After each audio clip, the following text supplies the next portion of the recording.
If you've always wanted to learn how to add crochet short rows to a pattern that doesn't already have it, then you're in the right place, because that's what I'm going to be teaching today. And the first place we're going to look at adding short rows is around the back neckline of a sweater or a top, so that we can raise the back of the neckline to fit us better. Now, I did say raise the neckline, and I do talk about adding short rows, but actually it might be more accurate to say that we're lowering the front by omitting those rows at the front, because a short row is essentially working our way around but stopping and turning before we finish, and working back round in the other direction, so that we create partially finished rounds, so that we have extra length on the back and shoulders compared to the front. So now if we don't have that extra length, this is an example of what a raglan might look like. This isn't a specific pattern, but this is just a simple raglan yoke showing that you have the back, shoulder, front and sides. And if you increase evenly, you just get a plain rectangle. And this sits on us like this. This is the neckline. But if you look in your closet at your favorite sweater or top, you'll notice that the back neckline is higher so that it sits nicely on our shoulders while not choking us at the front. So this is what we want to recreate while keeping these edges even. So I'm going to show you how to work short row shaping when we're working in the round on a raglan yoke top down, and I'm also going to go over the elements that you need to know to be able to translate that into whatever pattern you're currently working on. But before we get into all of that, the first thing we need to do is decide exactly which kind of short row is going to give us the look that we're aiming for. So here are two different types of short rows that I worked on previously, and I actually show you how to do these and how to work over the edges in a previous video. So if you want to watch that, you can do so now. But we have this first type here, which is decreasing short rows, which means that we worked the longest row first, getting progressively shorter as we go up this sort of stepped staircase, and then we work over them in one final row that resolves all the edges, compared to this type of short row, which is increasing or lengthening short rows, where we worked the shortest row first, getting progressively longer, and each row is resolving the edge of the one before it. So this final row was just worked plain on top because we'd already gone over all the edges here. So you can probably see that the main difference between these two visually is the angle of the rows. So with decreasing short rows, your short rows are staying facing the same direction as you've previously been working. And then when you go over the edges, the angle of your row changes and continues on in a new direction. When you're working increasing short rows, that change in direction happens at the very beginning. So you can see all of our short rows are pointing in the same direction as the remaining work that we're going to be doing. So if we turn these around, if we're assuming that we're working a top-down yoke like this, we want to decide whether we want our short rows coming off in one direction and then changing direction for the rest of the sweater, or whether it's better to have that change in direction first. And you can actually see these have a tendency to curve round this way, and these have a tendency to curve round in this way. So for a neckline, this is the kind we're going to want to use, otherwise we might end up with a slight hump at the back of our neck. So for this sample, I'm going to be using increasing short rows, and if you were working bottom up, then you would want to use the other one because you're working in the opposite direction. So now we need to decide where we're working these short rows and how many we're going to add. So I've actually had to finish filming this at a later time due to some construction in our area when I started the original video, but let's just pick up where we left off. So I'm not following a particular pattern here. This is just a pretend sample raglan yoke that I've worked up. I have the back here, the shoulder or the sleeve as it's going to be, the front, and then the second shoulder here. I've got my center seam at the back, and these little stitch markers here are denoting our raglan seams. So all I've done is worked single crochet stitches around, and I've placed 3 stitches in each corner. So this is going to give us an increase of 2 stitches per corner per round. So it's just important to note that before you start any shaping, you should work at least 1 to 2 rounds in the pattern that you're following, just so that you can get those increases established. So when we're adding short rows to the back of the neck, you can actually place these at various stages throughout the yoke, as long as you're adding them before you split for the sleeves. So I'm choosing to add them right here at the beginning of the yoke.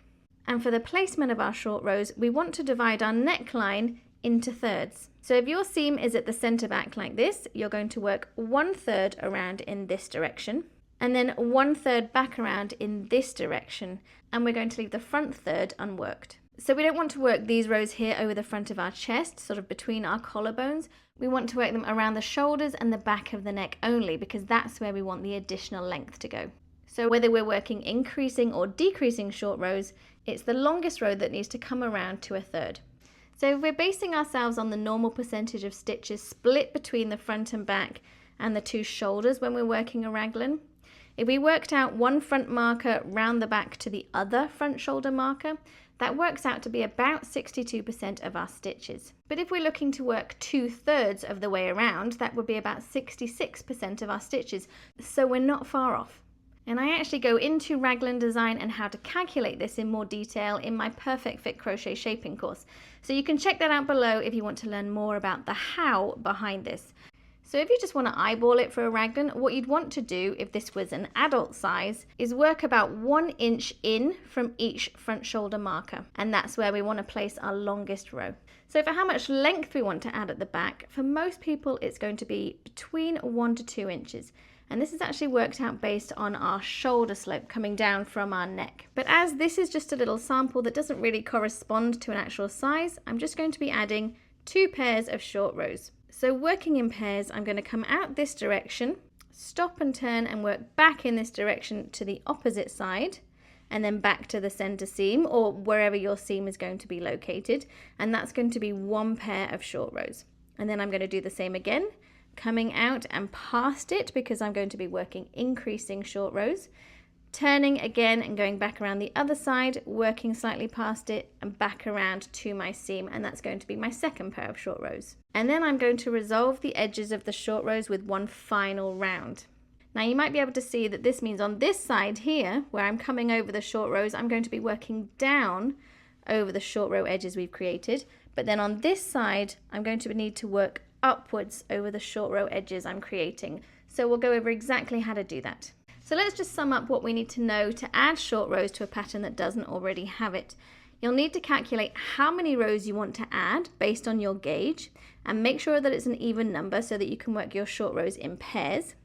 Work out where your longest short row is going to come to and then work backwards, place your remaining pairs, leaving about 1 inch between them. So I'm going to work my short rows in a contrasting yarn so that it's easier to see. So let's just cut this one off. And we're going to add in this sort of orangey colour here.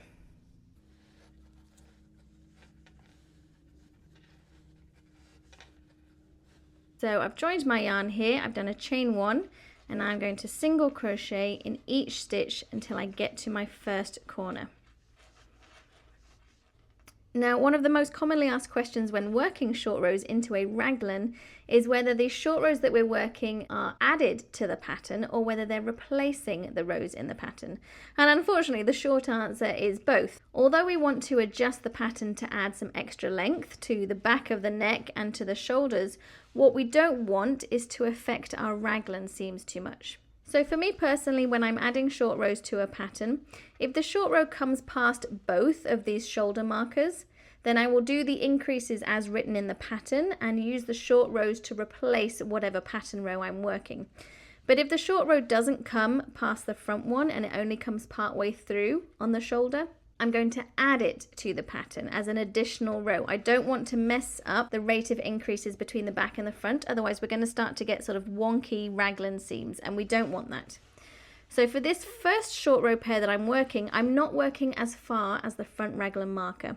So I'm not going to do any increases and I'm going to add this as if it's a plain row not included in the pattern. So for this first short row pair I'm working, I'm not going to do any increases on this back corner. So I'm just going to take out this fun little cat stitch marker. These are from Twice Sheared Sheep, so I'll leave the link in the description box below for these. And I'm just going to replace the marker and work around as if it were a plain round with no increases. So I'm going to work to, I think I said about 3 stitches before the front shoulder, so I'll do 2 more single crochet in this first short row, and then I'm simply going to chain 1 and turn and work back around to the center seam.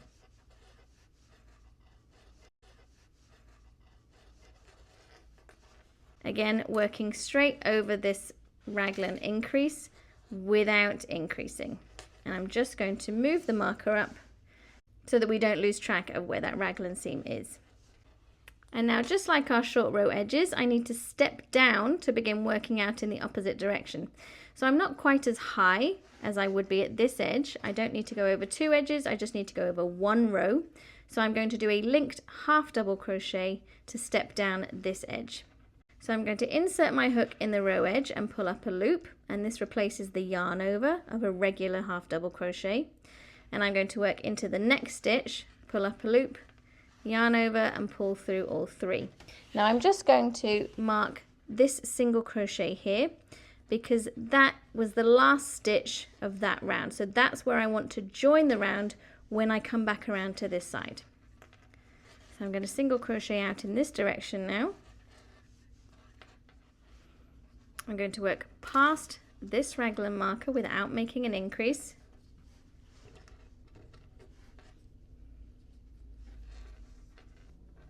To 3 stitches before, just like we did on the other side.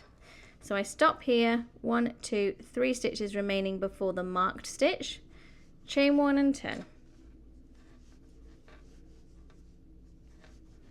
And I work my single crochets back around without doing the increase again at the corner.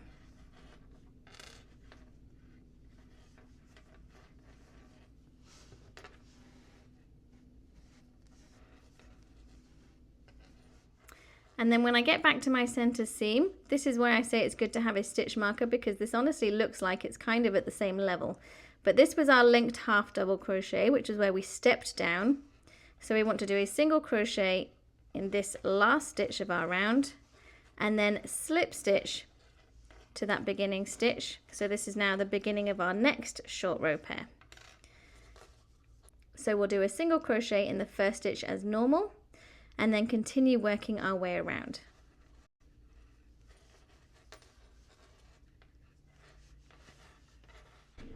Now remember, because the first pair of short rows didn't come past that front marker, I didn't do any increases here. I added it as if it was a plain extra row in my raglan, but this time this row is going to come past the front raglan marker, so we want to do the increases as normal at each corner, and this round will replace one of the pattern rounds that we're working.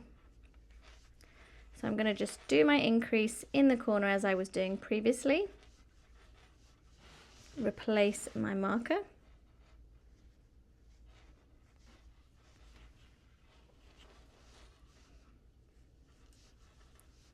and work up to the edge here of our step. Now we didn't change any stitch counts in these rounds, which is why it makes it a really good method for beginners to use, because you don't have to worry about changing your stitch count. But just as in the first video in the series where I showed you how to work over the short row edges, that is the same method we're going to use here to step down. So you can watch that video if you haven't already, but I'm going to do a linked double crochet over this row edge here and into the next stitch. Then I'm going to do a linked half double crochet into the next stitch. And then I'm going to continue working in my single crochets as normal until I get to the next edge of my second short row pair. So I work a single crochet in here. I'm going to increase in this front corner. If I just untangle my yarn.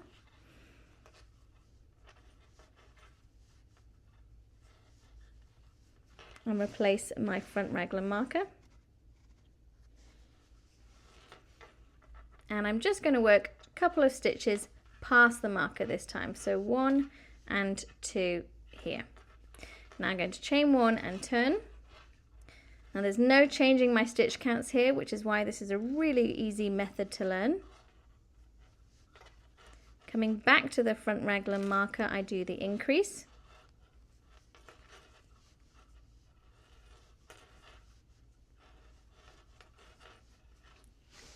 And replace the raglan marker.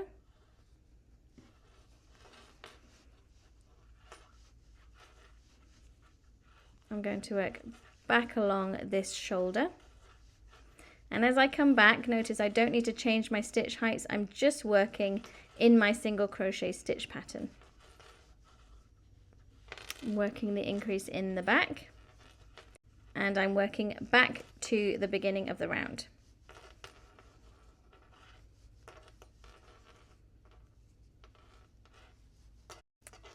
So there's my first stitch, and now I need to step down again, so I'm going to do my linked half double crochet into this stitch here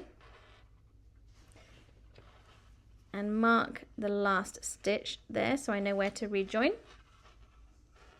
Continue with my single crochets, and then just the same as the other side.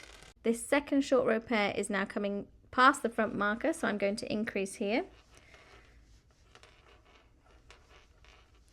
Well, I say I'm going to increase at the back, but what I mean is that I'm replacing whatever my pattern rows are telling me to do with this short row. So if your pattern directions are different, follow the pattern in the rounds where you're going to be replacing the pattern rounds. So now I've come back around to the edge on the opposite side, so I'm going to do a linked double crochet to step down. So I pull up a loop in the row edge, insert my hook in the next stitch, yarn over, pull through 2 twice. That gives me my linked double crochet. Now I pull up a loop in that horizontal bar. That replaces the yarn over, and insert my hook in the next stitch to do my half double crochet. And then I continue working in single crochets. Working the increase if stated in the pattern for your size. And then I'm going to work 2 more, remember, after the front stitch marker. And then I'm going to chain 1 and turn and work back.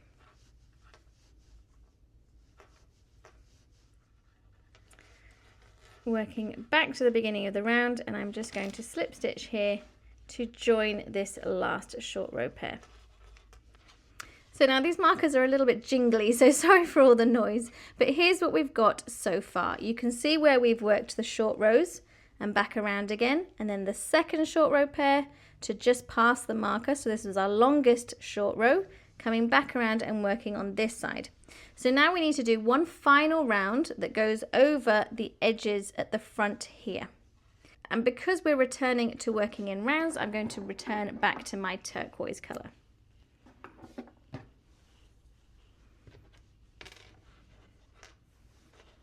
So let's just rejoin our yarn here, and we've got a chain 1 and a single crochet in the first stitch.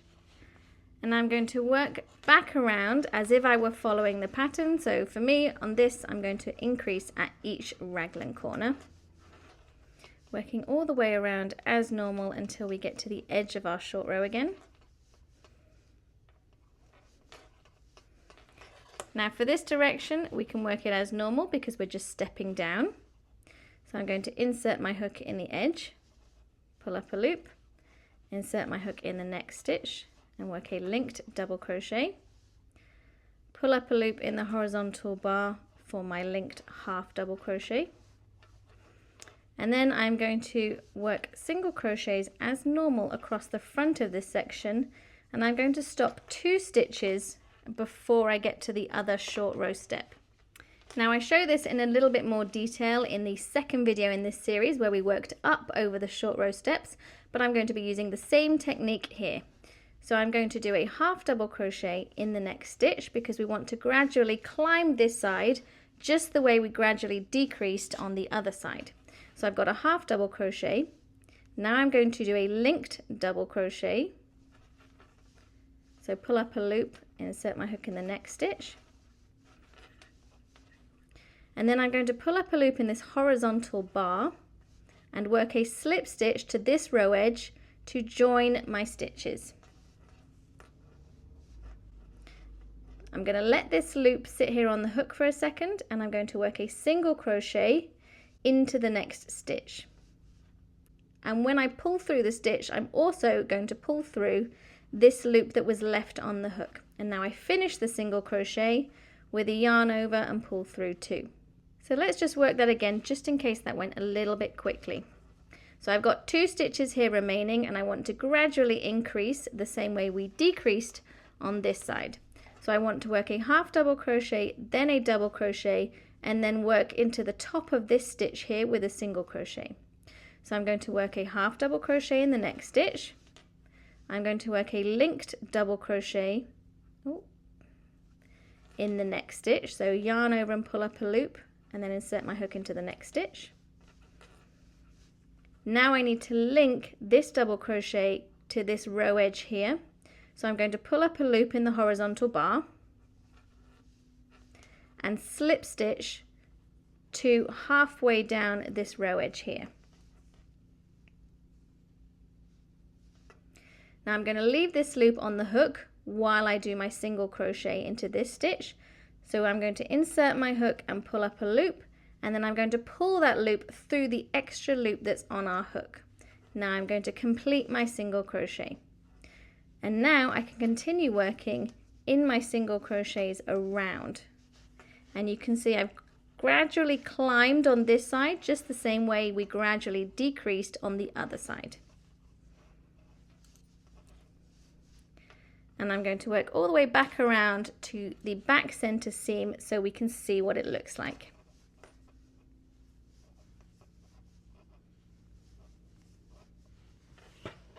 And so then we just slip stitch to the beginning of the round here.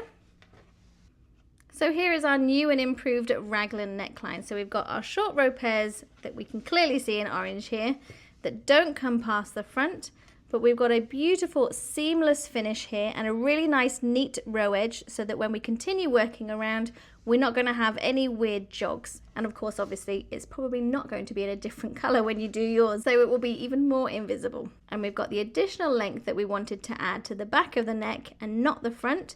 But you can see we still have our nice even raglan seams. We've got a lovely rectangular shape going on with less fabric here and more fabric at the back. So just remember the golden rule that if you are not working past all of your increase points, then you don't want to increase on any of the points at all, and you should add it as a plain extra round.